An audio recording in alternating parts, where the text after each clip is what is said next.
ድምጹን ከሚሰሙት ጋር እግዚአብሔር ይቆማል። ምሪቱ ከሚገባቸው ጋር እግዚአብሔር መለኮታዊ ጣልቃ ገብነቱን እያጎላ እያደመቀ ይሄዳል።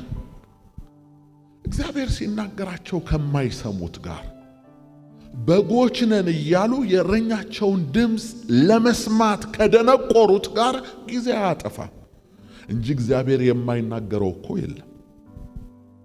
የመስማትና ያለመስማት ነው። ድምፁን የመለየትና ያለመለየት።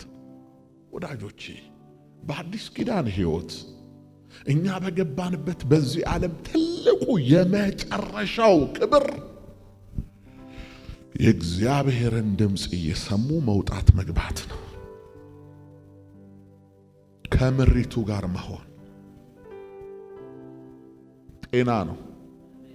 አትውጪ ብሎሻል መውጣት፣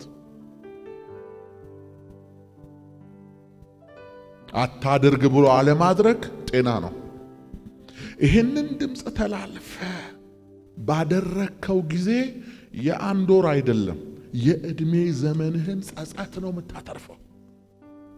የብዙ ሰዎች ሕይወት ዝብርቅርቅ ያለው በማይክሮ ሰከንድ ስተት፣ በ5 ደቂቃ ውሳኔ፣ በቃ በሰከንዶች እንደዚህ ብለው ፈርመው ነው ነገሮች ከምስራቅ ወደ ምዕራብ የሚቀያየሩት። ግን በዛች ማይክሮ ሰከንድ አባ ምን ላድርግ ምን ትላለህ ብትለው በወደደው መልኩ ይመራሃል።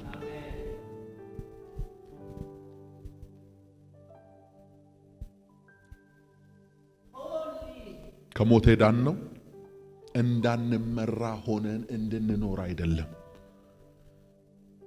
ጌታችን በደሙ ከዋጀን በኋላ እኛን አሳልፎ የሰጠን ለመንፈስ ቅዱስ ነው።